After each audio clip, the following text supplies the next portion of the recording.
అబ్బో ఇక్కడ కేజీ చీరలు కొంటే అర కేజీ చీరలు ఫ్రీ అంట. మంగళ్య షాపింగ్ మాల్ కేజీల్లో సేల్, టన్నుల్లో ఆనందం. అన్నా నమస్తే. నమస్తే భయ్య, అందరికీ నా నమస్కారం. ఎలా ఉన్నారన్నా? నేను హ్యాపీ భయ్య, ఎప్పుడు హ్యాపీ. 10 మంది మేలు కోరుకొని బతికేవాడిని. నేను హ్యాపీగా ఉంటాను. నాకు ఏమీ లేదు. నా ముఖం మీద మడతలు లేవు, నా మనసులో ముడతలు లేవు. ఫ్రీగా మాట్లాడతాను. సూపర్ చెప్పారన్నా. దగ్గు ఏంటి ఈ మధ్య కొంచెం క్యారెక్టర్స్ కానీ చాలా వరకు తగ్గిపోవడం కానీ ఏంటి సంగతి ఏంటి? ఇప్పుడు నేను 200 సినిమాలు చేశాను. నేను 200 వరకు లెక్క పెట్టుకున్నాను. ఆ తర్వాత చేయలేదు. ఇంకొక లెక్క పెట్టుకోలేదు నేను. ఇంకో 10, 20, 30 అయి ఉంటాయి. ఒకటి. రెండోది కొన్ని టీవీ సీరియల్ కీ రోల్ మంచి క్యారెక్టర్స్ చేశాను. ఇక మున్పు అంటే అందరిని వెళ్ళి అడిగి ఫ్రెండ్షిప్ చేసుకొని ఫోన్లు చేసి పిలిచేవాళ్ళు, మనం అడిగేవాళ్ళం. ఒక సీనియారిటీ వచ్చింది, ఏజ్ వచ్చింది, మా అసోసియేషన్లో ఒక కీ పోస్ట్ ఉంది. ఇంకా మనం అడుక్కుంటా మనం తిరుగుకుంటా ఉంటే నాకు ఎందుకేమో అది మా ఫ్యామిలీ బ్యాక్గ్రౌండ్ అవన్నీ నాకు మంచి పేరున్నది మా ఫ్యామిలీకి మాకు. కాబట్టి అలా నన్ను నేను దిగజాడ్చుకోలేకపోయాను. అందరి దగ్గర తిరిగి ఏదో నామూసిగా ఫీల్ అయ్యాను. వస్తే చేసుకుంటూ వెళ్ళిపోవడం. పిలిస్తే ఎవరు ఫోన్ చేస్తే వస్తాను, కాదని నన్ను ఇప్పటివరకు ఎవరిని కాదనలేదు. అది కాదు. రెండోది కాంపిటీషన్ ఎక్కువైపోయింది. జనం పెరిగిపోయారు, ఆర్టిస్టులు పెరిగిపోయారు, లేడీస్గా కానీ జెంట్స్గా కానీ క్యారెక్టర్ అందరు పెరిగిపోయారు. ఎప్పుడు నేనే చూసుకుంటూ కూర్చుంటే కొత్త నీరు ఎప్పుడు వస్తుంది? వాళ్ళకు కూడా అవకాశం ఇద్దాం.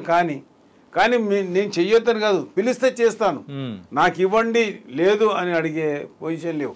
ఇంకోటి, నేను గుర్తుపట్టే డైరెక్టర్లు ప్రొడ్యూసర్లు అంతా వెనుకబడిపోయారు. వాళ్ళు కొత్త నీరు వస్తున్నది. వాళ్ళకి నేను తెలియను కదా, చేస్తలేడేమో అది ఇది అని అనుకుంటారు వాళ్ళు. కాబట్టి అప్పుడప్పుడు ఇంటర్వ్యూలు ఇచ్చి నేను బతికున్నాను, నేను మాలో ఉన్నాను, మంచి వేషం ఉంటే ఇవ్వండి అని అప్పుడు చెప్తున్నాను. ఇప్పుడు కూడా మీ త్రోగా చెప్తున్నాను నేను. అదే మూవీ ఆర్టిస్ట్ అసోసియేషన్ దాంట్లో మీరు ఒక కీ మెంబర్ అనే. అయితే రీసెంట్గా మన ఆర్టిస్టుల విషయానికి వచ్చేటప్పటికి ఫిష్ వెంకట్ చనిపోయారు.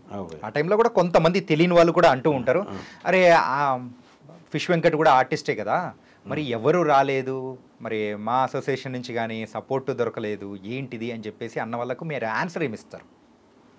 రాలేదు అంటే ఒకటి భయ్య, ఆర్టిస్ట్ అన్నవాడు ఇండస్ట్రీకి దగ్గరగా ఉండాలి ఫస్ట్ థింగ్. రెండోది, ఓన్ హౌజులు ఉంటాయి, రెంట్లు కట్టుకోలేదు కాబట్టి దూరం ఉండదు. ఫిష్ వెంకట్ ఇప్పుడు ఇంతకుముందు నేను ఎల్బీ నగర్, మల్లక్పేట అక్కడ ఉండేవాడిని, ఓన్ హౌస్. తర్వాత అక్కడ అమ్మేసుకొని ఇల్లు కట్టుకొని ఇక్కడ ఫ్లాట్ తీసుకున్నాం, ఇక్కడ ట్యాంక్ బ్యాండ్ దగ్గర. ట్యాంక్ బ్యాండ్ నుంచి ఇక్కడికి రావడానికి నాకు 10-15 మినిట్స్, హాఫ్ అన్ అవర్ లోపల వచ్చేస్తాను నేను. అక్కడ ఉన్నప్పుడు 3 అవర్స్ అప్పుడు యంగ్గా ఉన్నాం, అదే వచ్చేసేవాళ్ళం. బైక్ ఉంటే బైక్, కారు ఉంటే కారు అట్లా తీసుకుని వచ్చేవాళ్ళం.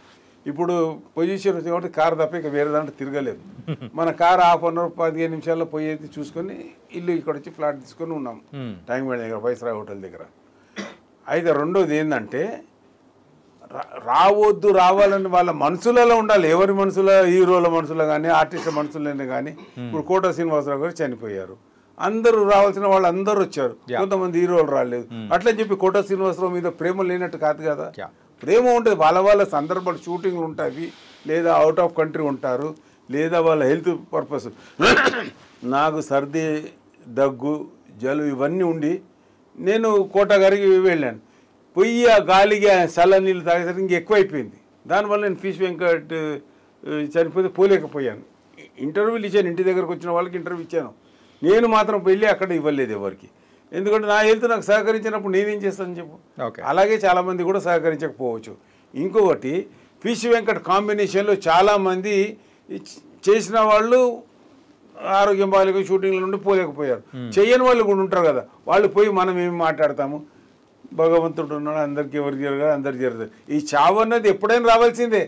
1 సంవత్సరం పుట్టిస్తే 100 సంవత్సరానికి ఎప్పుడైనా భగవంతుడు బెల్ కొడతాడు ఇంటికి వచ్చి, బాబు వస్తున్నావా అని చెప్పేసి. అలాగే ఆ రోజు ఫిష్ వెంకట్ అది అయ్యింది. ఇక కాబట్టి అందరూ ఓం నమ శివాయ అనుకున్నారు, ఓం శాంతి అనుకున్నారు, పోలేకపోవచ్చు. కేటగిరీలు కూడా కొన్ని ఉంటాయి అక్కడ, మీకు తెలియదు ఏముంది. ఏ హీరోకి ఏ కేటగిరీ, వాటిని బట్టి వాళ్ళు అది చేస్తుంటారు. ఫిష్ వెంకట్ది కూడా ఒక కేటగిరీ, కోట శ్రీనివాసరావు ఒక కేటగిరీ. అలా అని చెప్పి అందరు సమానంగా చూడాలని లేదు, అందరినీ ఎక్కువగా చూడాలని లేదు. ఎవరి ఇష్టం, మనసులను బట్టి వాళ్ళు పోతారు. ఇప్పుడు చాణక్య ఉన్నాడు, ఫోన్ చేసి భయ్యాన్ని ఇంటర్వ్యూ కావాలని చెప్పి మన సుధాకరు, చాణక్య పిలిచారు. అభిమానం ఉండి సరే భయ్ పోదాము ఇద్దాము అని వచ్చారు. లేదనుకో 3 రోజుల నుండి చేస్తున్నాడు భయ, ఇంకా 3 రోజులు సతాయించవచ్చు, లేదు భయ నేను రాలేనని చెప్పి. కానీ మిమ్మల్ని అలా ఫోన్లు చేయించుకోవడం బాధ్యత కాదని నేను వచ్చాను. అవునా కాదా? ఆ ప్రేమ అది మన మనసులో ఉంటుంది. నేను రాను ఇంకా 3 రోజులు అంటే మీరు ఏమైనా అంటారు నన్ను? కాదు, నా మనసు బట్టే ఉన్నది. అది వచ్చినప్పుడు తీసుకుందామని మీరు కూడా ఊరుకుంటారు. మాకు మీరెంత అవసరమో మీకు మేము అంతే అవసరం. అవునా కాదా? వెంకట్ది కూడా అదే పరిస్థితి. వెంకట్కి పోయినాం అనుకో చలో పోయి అది. ఇంకోటి ఏంది, ఆయన మెయిన్ అతను చేసిన తప్పేందని మాలో సభ్యత్వం తీసుకోకపోవడం భయ్యా. తీసుకోలేదు. ఏంటన్నా అన్ని బోల్డ్ అన్ని మూవీస్ చేశాడు ఆయన. ఆది అప్పుడు వచ్చాడు నాకు తర్వాత ఒక 2-3 సార్లు అక్కడ లొకేషన్లలో కలిశాడు. కలిస్తే వెంకట్ అప్పుడు నేను as a EC member, first నుంచి ఈసీ మెంబర్ నేను. అయితే వెంకట్ నువ్వు కావా ఒక 5-6 సినిమా 10 సినిమాలు చేసావు అంటే ఎవరు అవుతా అన్నా అని, లాభం ఏముంది అన్నా నాకు అని అడిగాడు. అడిగితే లాభం అని కాదు, మాల అయితే మనకు ఒక పేరు ఉంటుంది, మంచిగా ఉంటుంది. ఇప్పుడు చిరంజీవి గారు, మోహన్ బాబు గారు, బాలకృష్ణ గారు, వెంకటేష్ బాబు, నాగార్జున గారు, వీళ్ళంతా పెద్ద హీరోలు. వాళ్ళ ఎంట ఉన్న అసోసియేషన్లో మనం ఉన్నామంటే హ్యాపీ కదా. మన ఇంట్లో ఒక మనం కాకుండా మన ఫాదర్ బ్రదర్ ఒక మంచి మినిస్టర్ అయ్యాడు అనుకోండి, మినిస్టర్ వాళ్ళ తమ్ముడు మినిస్టర్ వాళ్ళ ఫ్యామిలీని ఎట్లా అంటారు, చిరంజీవి వాళ్ళ అసోసియేషన్లో ఉన్నారు, బాలకృష్ణ గారు అసోసియేషన్లో ఉన్నారు, వీళ్ళని మా అసోసియేషన్ పేరు వస్తుంది. పెద్ద ఆయన మురళీమోహన్ గారు ఇదంతా చూసి అందరూ ఉండాలని ఆయన చిన్న పెద్ద అందరినీ ఎంట్రీ చేసుకున్నాడు. నువ్వు రాబయ్యా. అప్పుడు ఎంత భయ్యా 5,000 నుంచి మొదలైతే 10,000 తర్వాత 20,000 అట్లా అయ్యింది. 20,000 ఉన్నప్పుడు అడిగిన ఫిష్ వెంకట్ అవుతున్నా నేను టైం వచ్చినప్పుడు వచ్చి అవుతా బిజీలో ఉన్నా ఇట్లన్నాడు. ఎవరైనా కానీ ఒకసారి నేను 10 సార్లు అడిగిన భయ్యా, నేను వస్తా అవుతా నువ్వు అంటే అడుగుతున్నావు అన్నా, అదైతే అన్నా. ఒకసారి మల్లికార్జునరావు గారు వద్దన్నారు. ఎవరు వద్దంటే నీకేమైందయ్యా, నీ ఇల్లు ఆయన ఒకడేనా మా అసోసియేషన్ అంటే మిగతా వాళ్ళు లేరా? నీకు జూనియర్ ఎన్టీఆర్ గారు మంచి పరిచయమే కదా, వెళ్ళి మాట్లాడి నన్ను చెప్పి అని గట్టిగా కూర్చుంటే అయిపోతుండే. షూటింగ్లో ఉండి ఒక ఫోన్ చేస్తాడు కదా ఫిష్ వెంకట మనవాడని, పెద్ద హీరోలు ఫోన్ చేస్తే ఆటోమేటిక్గా తీసుకోవాల్సిందే, ఎందుకంటే సపోర్టింగ్ ఉన్నది కాబట్టి. అట్లా చేస్తారు. ఆయన ఎందుకేమో ఆయన చేతులారా చేసుకుంటాడు. అతను అయ్యి ఉంటే మాలో మెంబర్షిప్ 50,000 ఉన్నప్పుడు 20,000 ఎప్పుడు అయ్యి ఉంటే 10-15 ఏళ్ళు ఆయన ఇంటబడి చెప్పాను కదా. అయ్యి ఉంటే ఆయనకు హెల్త్ ఎప్పుడైతే పాడైందో ఫస్ట్ బెల్ కొట్టినప్పుడు ఆయన వెళ్ళి సీదా హాస్పిటల్ జాయిన్ అయిపోతే ఎంతోమందికి అయ్యింది. అది వెళ్ళి టక గుండు హనుమంతరావు గారికి ఇట్లా ఏదో క్యాన్సర్ ఏదో ఉందని తెలియగానే ఫస్ట్ వెళ్ళి మనం మావి కీమ్స్లో చూపించేసరికి ఆయన కొద్దిగా క్యూర్ చేశారు. అప్పుడే డేంజర్గా ఉండేది. తర్వాత మెల్లమెల్లగా ఒక 5-6 సంవత్సరాలు ఆయన గెటన్ కాగలిగాడు. తర్వాత చాలా సీరియస్గా అయితే షూటింగ్కి వెళ్ళి సర్ది దగ్గు అన్నీ అయిపోయేసరికి ఆయనకు కూడా షుగరు బీపీ అవన్నీ హెల్త్ పర్పస్లో అతనికి సరిగ్గా అది కాకుండా అతను ఎక్స్పైర్డ్ అయ్యారు. కానీ అతను మాత్రం ఉపయోగపడింది కదమ్మా. అతనికి ఇన్సూరెన్స్ డబ్బులు వచ్చాయి, డెత్ ఇన్సూరెన్స్ అంటే లైఫ్ ఇన్సూరెన్స్ అవి డబ్బులు వచ్చాయి, హెల్త్ ఇన్సూరెన్స్ కవరేజ్ అయ్యింది. అది మా నుంచి కొంత డబ్బు అతనికి ఇచ్చాము. శివాజీరాజా గారు ప్రెసిడెంట్గా ఉన్నప్పుడు చేశారు. అందరం ఎవరో 26 మెంబర్స్ అండి, ఏ కమిటీ అని ఉండేది ఎప్పుడని ఉండదు.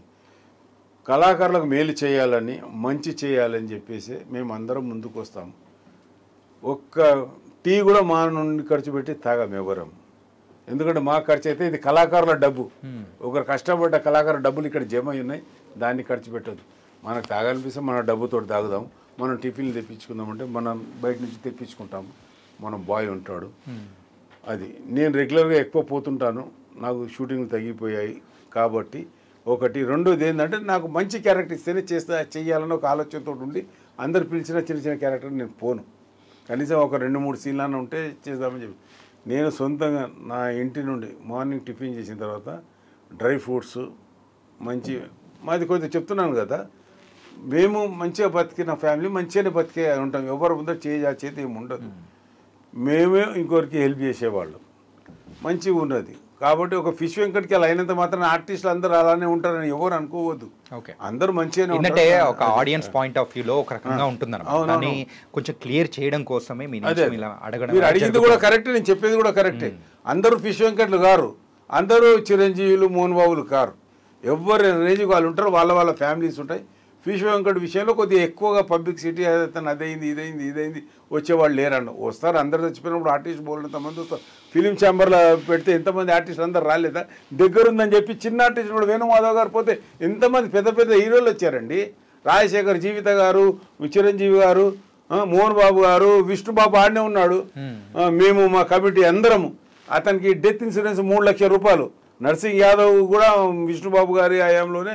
అదైతే నరేష్ గారు మేమందరం మాట్లాడి ఆయనకు 3 లక్షల రూపాయలు death insurance, special insurance Narsing యాదవ్కు, వేణు మాధవ్కు ఇలా ఇచ్చాం. మేము చాలామంది ఆర్టిస్టులకు ఇచ్చాము. అప్పుడు కరోనా లేదు, అప్పుడు కానీ వచ్చి వెళ్ళిపోయిందని అది చూసారా. ఇది ఫిష్ వెంకట్ గారు ఒకనొక టైంలో మంచి బిజీ ఆర్టిస్టే కదండి. బిజీ ఆర్టిస్ట్, డబ్బులు కూడా బాగా సంపాదించుకున్నాడు. ఇక మీరు చూస్తూనే ఉన్నారు, చచ్చిపోయిన వ్యక్తి మీద నేను మాట్లాడను, నాకు పాజిటివ్ మాట్లాడాలన్నాడు. కానీ ఎవరు నా శత్రువును కూడా నేను నెగిటివ్ చెయ్య. కానీ చిన్న నవ్వుకుంటా. అది మా గురువు ఎన్టీ రామారావు గారు నేర్పించిన విద్య. అది తక్కువ చేయను నేను. ఫస్ట్ టైం ఎప్పుడైతే కింద పడ్డారో అప్పుడే మరి కోలుకొని మళ్ళీ రిటర్న్ వస్తారు, హ్యాపీగా ఉంటారు, మళ్ళీ సినిమాలు చేస్తారేమో అని అనుకున్నాము. కానీ సెకండ్ టైం అయితే కంప్లీట్గా కిడ్నీలు ఫెయిల్ అయిపోవడము అలా అయిపోయేటప్పటికి మాత్రం అస్సలు ఎక్స్పెక్ట్ చేయలేదు ఇట్లా వెళ్ళిపోతారని. ఒక చిన్న విషయం చెప్పండి. ఎవరన్నా ఏమనుకోండి, అతను చచ్చి స్వర్గంలో ఉండు, నరకంలో ఉండు, ఎక్కడుండో నాకు తెలియదు. న్యాయం మాట్లాడు. అది స్వయంకృత అపరాధము. ఒక్కసారి తాగాని ఒట్టు తిని మళ్ళీ తాగడం ఎందుకు? అతనికి తెలుసు తాగడం వల్ల తన ఆరోగ్యం ఇంకేమవుతుందో అని కూడా తెలుసు అతనికి. దేవుని ఒట్టు పెట్టుకున్నాను కూడా చెప్పాడు. ఇవన్నీ చేసుకుంటూ పోతుంటే జ్వరం మీద, మిగతా కొన్ని డిసీజెస్ వచ్చిన దాని మీద నాన్ వెజ్ తినడం, తాగడం వల్ల జాండీస్ కూడా ఆయనను అటాక్ అయ్యింది. ఓకే, జాండీస్ అటాక్ అయ్యకుండా జాండీస్ ట్రీట్మెంట్ తీసుకోకుండా, మిగతా తీసుకోకుండా నీ కిడ్నీల మీద ఎఫెక్ట్ ఇచ్చింది. నువ్వు అవన్నీ చూసుకున్న తర్వాత కూడా నువ్వు అక్కడి నుండి నీకు టైం వచ్చింది ఆయనది. మనం ఏం చెయ్యలేం భయ్య, అది ఎక్కువ మనం మాట్లాడలేము. ఎందుకంటే ఆయన ఎప్పుడైతే మాలో మెంబర్ గమ్మంటే డిలే చేశాడో అతనికి అప్పుడే అది అయిపోయింది. మా ఏం చేస్తుందని కూడా అడిగిన రోజులు ఉన్నాయి. ఇప్పుడు కూడా అడుగుతారు చాలామంది, అరే మాకోసం లాభం ఏంది అని. మొన్న 2-3 ఆర్టిస్టులు కూడా, సీనియర్ ఆర్టిస్టులు చెప్తున్నాను ఇప్పుడు, ఒక 1 year కింద, అరే ఏమవుతుంది మానికి పోయా, మాలో కాకపోతే వేషాలు దొరకాయా, లేకపోతే మా వేషాలు ఇప్పిస్తుందా? వేషాలు ఇప్పడం కదా, నువ్వు సీనియర్ ఆర్టిస్టు, నువ్వు మంచిగా నువ్వు అన్నావు కాబట్టి ఒక అన్న లెక్క నీకు చెప్తున్నా, నా మాట విను, నీకు మంచి జరుగుతుందని చెప్పాను. చెప్తే నా మాట వినే సీనియర్ ఆర్టిస్ట్ పేరు చెప్పదలుచుకోలేదు నేను. టైం వచ్చి ఎవరైనా అడిగితే కెమెరా బ్యాక్ సైడ్లో చెప్తాను. ఓకే, అవన్నీ అవమానపరిచినట్టు అవుతుంది. పిలిచి అది చేసి ముగ్గురిని దగ్గరుండి చేపించి, డబ్బులున్నాయి బాగా, పుష్కలంగా డబ్బులున్నాయి వాళ్ళ ముగ్గురు కూడా. టకా టకా టకా టకా అని వచ్చేసి అది చేసుకొని మాట్లాడుకొని ఫస్ట్ మెంబర్షిప్ అయ్యారు. ఫామ్ తీసుకొని తర్వాత 10 రోజుల్లో లైఫ్ మెంబర్ గవర్నమెంట్ వచ్చి డబ్బులు కట్టేసి అయిపోయారు. అయిపోయాక నేను వాట్సాప్లో ఇచ్చా, వీళ్ళు మళ్ళీ మా మెంబర్ అయ్యారు ఇదే అని చెప్పి 1000 మంది ఆర్టిస్టులకు పంపించాను నేను. నా వాట్సాప్లో ఉంటారు. కంగ్రాచులేషన్స్ భయ్యా, నువ్వు ఇప్పటివరకు కాలేదా, నువ్వు ఏం మనిషివి అని వాళ్ళు రిప్లై కామెంట్స్ పెట్టారు. మళ్ళీ నాకు పోయి, అన్నా నువ్వు పెట్టినావు ఇట్లా అయ్యింది ఇది ఇది అని వాళ్ళు ముగ్గురు అడిగారు. మీరు దాన్ని తప్పుగా తీసుకోవద్దు. ఇంతకుముందు మీరు తక్కువ ఉన్నప్పుడు వచ్చి ఫామ్ తీసుకువెళ్ళారు, కానీ మళ్ళీ ఇవి ఇవ్వలేదు. మీరు 10 ఏళ్ళ కింద తీసుకున్నారు వాళ్ళు ఫామ్స్ గిట, కానీ ఇట్లనే కాలేదు వాళ్ళు.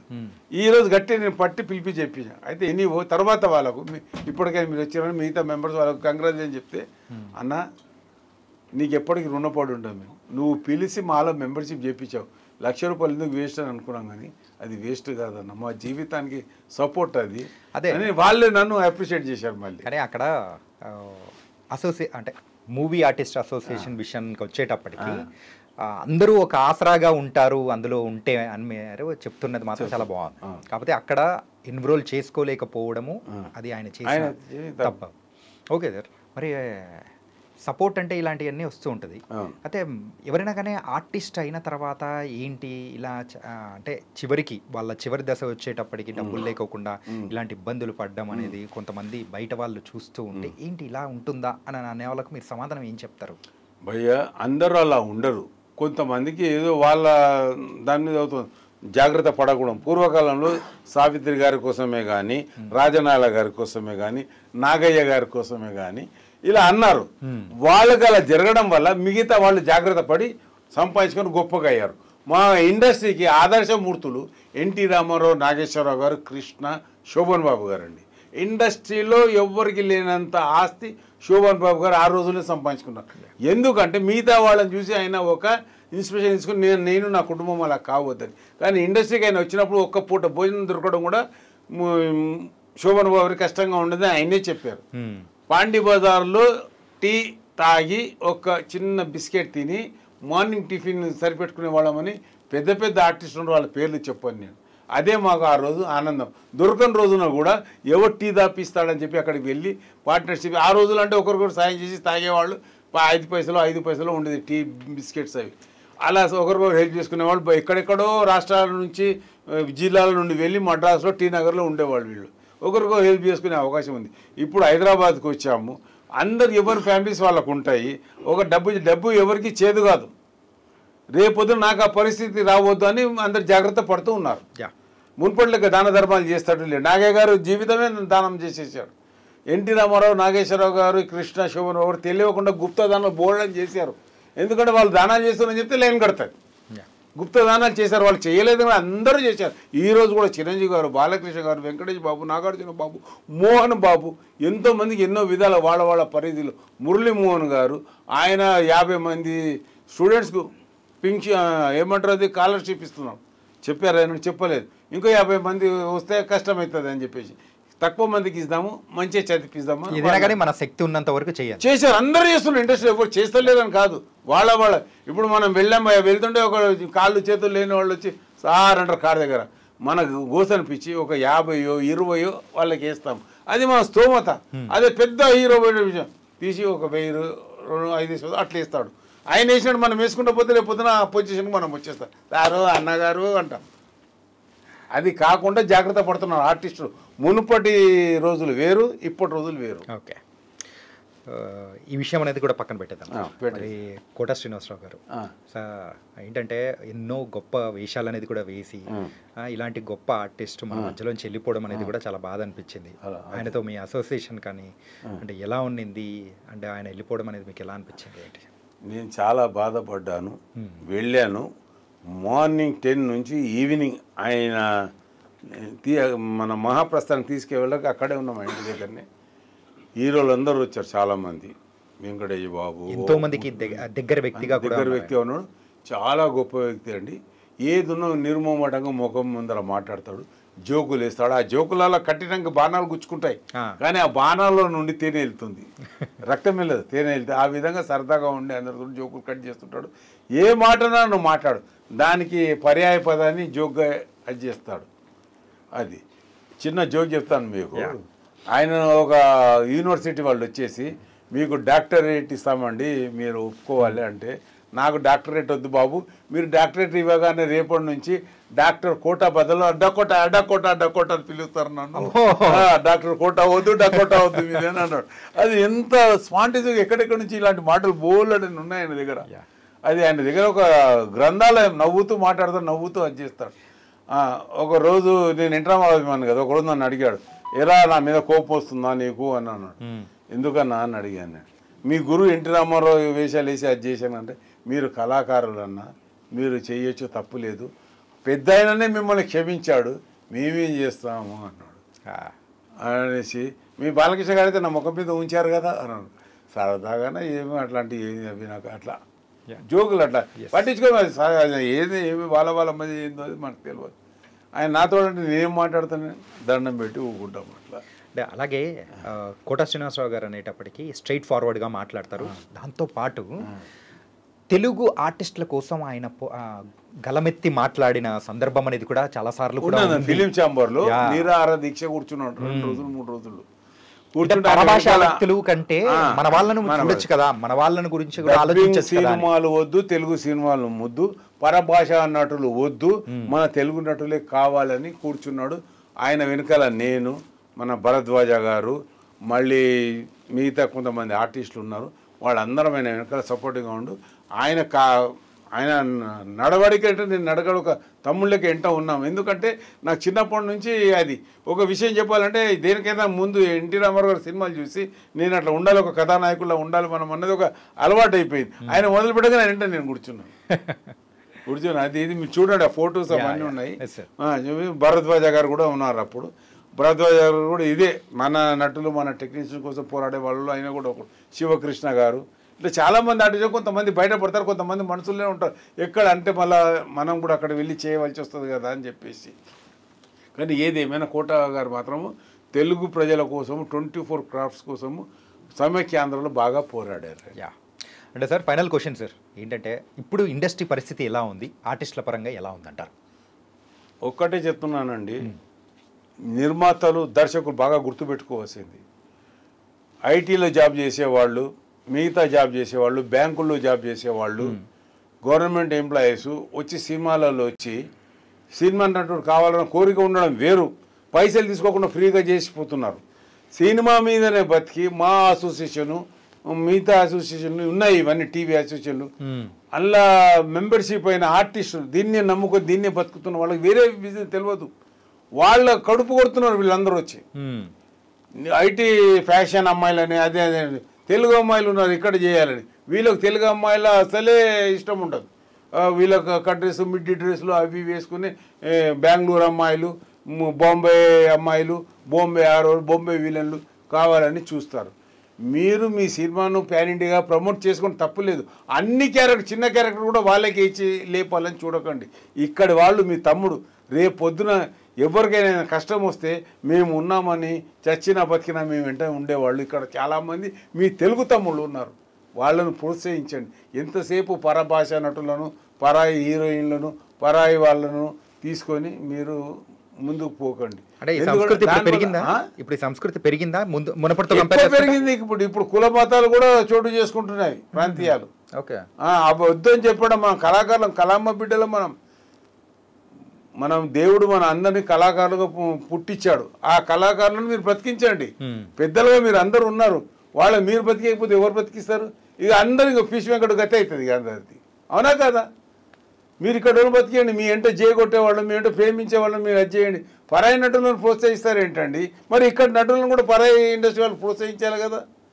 ఒక్క సినిమాలు చేపిస్తారు, వాళ్ళు 100 సినిమాలు చేసిపోతారు. ఇక్కడ టీవీలో కానీ సినిమాలో కానీ మొత్తం బెంగళూరు, బాంబే, మద్రాస్ ఆర్టిస్టులే ఉన్నారు ఎక్కువ మంది, జెంట్స్లలో కానీ లేటెస్ట్లో కానీ. మరి ఇక్కడ వాళ్ళు మీకు కనబడతారా మీ తమ్ముడు? దీనికి సంబంధించి యాజ్ అసోసియేషన్ మెంబర్స్గా కానీ లేకపోతే వేరు అసోసియేషన్స్ ఉంటాయి, వాళ్ళందరితో మాట్లాడి ఏదైనా కానీ దీనికి సంబంధించి ఒక కొలిక్కి తీసుకురావడానికి ఏమన్నా అవకాశాలు ఏమన్నా ఉంటాయంటారా? అందరు ప్రెసిడెంట్ మాట్లాడారు, విష్ణుబాబు గారు ఎక్కువగా దీంట్లో ఇన్వాల్వ్మెంట్ అయ్యి వాళ్ళతో పోటీ లెటర్లు ఇవ్వడం ఇవ్వడం జరిగింది.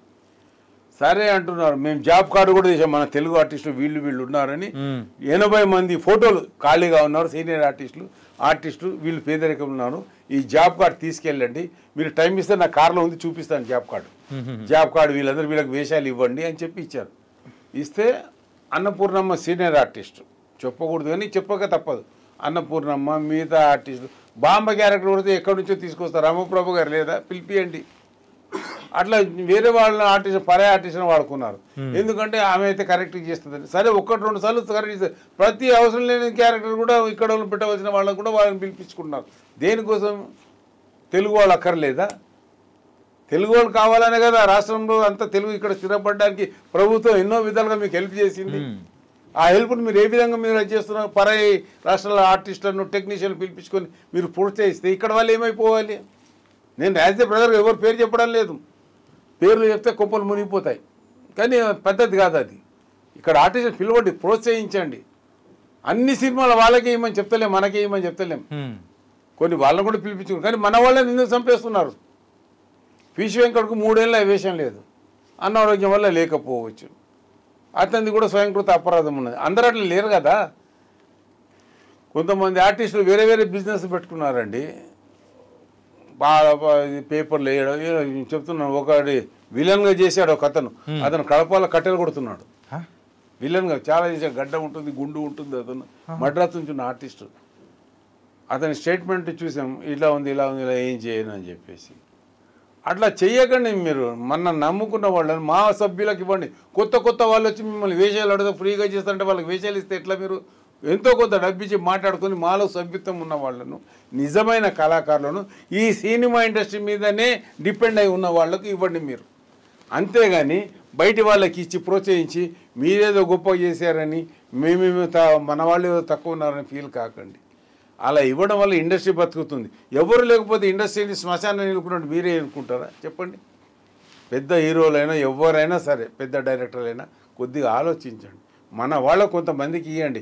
ఒక 5% 10% మీరు అవసరం ఉండి వాళ్ళని పెట్టుకున్నా మిగతా % మన వాళ్ళకి ఇవ్వండి. అంటే వేరే ఇండస్ట్రీలో ఉన్నట్టు ఇక్కడ ఎందుకు లేదు? కొన్ని గైడ్ లైన్స్ అనేది కూడా అక్కడ అసోసియేషన్స్ అనేది కూడా స్ట్రిక్ట్గా మరి వాళ్ళైతే ఫాలో అవుతున్నారు, కానీ ఇక్కడ ఫాలో అవ్వలేకపోవడానికి రీజన్ ఏంటంటారు? అక్కడ వాళ్ళ పెద్ద ఆర్టిస్ట్, సీనియర్ ఆర్టిస్ట్ అసోసియేషన్ కొన్ని మాటలు వింటారండి. మన దగ్గర ఓన్లీ హీరోయిజందే మాటలు నడుస్తుందండి. ఉన్న నిజం చెప్తున్నాండి. ఆ హీరో చెప్పాడని, ఈ డైరెక్టర్ చెప్పాడు, ఇది చెప్పాడని కొన్ని ఉన్నాయి. అట్లా దాన్ని పూర్తిగా ఓపెన్ అయ్యి మాట్లాడే పరిస్థితి లేదు. ఎందుకంటే అందరూ ఒకటి నాలాంటి వాడిని నెత్తి మీద చేయబెడతారు. ఆల్రెడీ పెట్టారు, కానీ నేను భయపడను. ఎందుకంటే నేను న్యాయం, ధర్మం, మంచి కోసం మాట్లాడతాను. ఎంతమంది ఎన్ని రాళ్ళు చల్లినా, ఎంత బురద చల్లని చూసినా, ఏం చేయాలని చూసినా ధైర్యంగా ఉండి నిజాయితీగా ఉన్నవాడిని ఎవ్వరు ఏం చేయలేరు. ఒక సామెత ఉంది కదా, ఆ సామెతనే నాకు వర్తిస్తుంది. Okay, bus. ఎంత పెద్ద హీరోయిన్ అయినా ఏమని నేను ఒక అన్నగా వాళ్ళకి రిక్వెస్ట్ చెప్తున్నాను, కానీ నేను వాళ్ళకు తప్పు అని చెప్పడం లేదు. మన వాళ్ళని కూడా బతికించండి, మన వాళ్ళని కూడా ప్రోత్సహించండి అని చెప్తున్నాను. అంతే, మంచి చెప్తాను కానీ చెడు చెప్పను, చెడు అన్నాను. ఎందుకంటే మంచి మనసుతో ఆలోచించాలి. వాళ్ళు నా మీద కోపంతో ఆలోచిస్తే ఏమీ దొరకదు. మానిక్ మీద ప్రేమతో ఆలోచిస్తే మనసు ఓపెన్ అవుతుంది, వాళ్ళ మనసు కూడా కూర్చోబడుతుంది. ఏదైనా రోగాలు ఉంటే వెళ్ళిపోతాయి. అది సీనియర్ మోస్ట్ ఆర్టిస్ట్గా 40 సంవత్సరాల నుంచి ఇండస్ట్రీలో ఉన్నారు, అండ్ మా association EC member, and starting నుంచి కూడా ఉన్నారు. కాబట్టి దీనికి కావాల్సిన సమాధానం అనేది మీ ఇలాంటి వాళ్ళ దగ్గర నుంచే కరెక్ట్ వస్తా అని అడిగాను. మాకు కావాల్సిన సమాధానం అనేది కూడా వచ్చింది. థ్యాంక్ యూ సో మచ్ అన్న, బోల్డెన్ విషయాలు అనేది కూడా షేర్ చేసినందుకు. నేను అన్నీ ఉన్నట్టుగా నిజాలుగా మంచి మాట్లాడాను, మీరు తప్పుగా అర్థం చేయదు. నిజమైన మనసుతోటి ఇక్కడ ఉన్న ఆర్టిస్టులను గుండెల మీద చేయి వేసుకొని మీరు ఆలోచించండి. ఒకసారి ఫిష్ వెంకట చోట ఉండి ఆలోచించండి. మీరే ఫిష్ వెంకట చోట ఉండి ఏంది ఇది అని ఆలోచించండి. మాణిక్ భాయ్ చెప్పిన మాట కరెక్ట్ అయితే ఆశీర్వదించండి, చెడైతే అనుకోండి, అయిపోయింది. ఓకేనా, బస్. నేనేం కోరుకోను మీ నుండి, మంచిగా కోరుకుంటాను, అంతే. Thank you. అందరికీ నమస్కారం, మీ అందరికీ నమస్కారం. Thank you brother.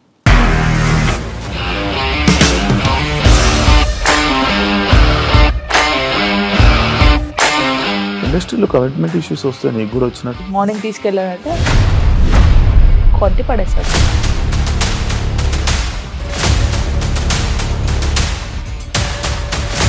ఒక్కళ్ళు కూడా చూడలేదు ఈ సినిమా అని చెప్పడానికి కూడా చాలా ధైర్యం కావాలి. అది నిజం కదా, దాంట్లో ధైర్యం ఏంటి? నెక్స్ట్ డే ప్లేట్ మార్చేస్తే తప్పు కదా. As of now we are comfortable this అని నేను అనుకుంటున్నాను. రష్మిక గారిది మీది ఒకే ఊరు అంట కదా?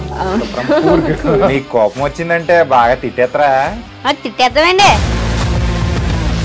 నిజంగా గేమ్ ని ఎలా చేంజ్ చేయగలిగారు? ఏపీఎస్ఎఫ్సి వాళ్ళకి 6 నెలల్లో నేను 6 లక్షలు కట్టా. బిజినెస్ చేయాలనుకుంటే it is as difficult as riding a tiger.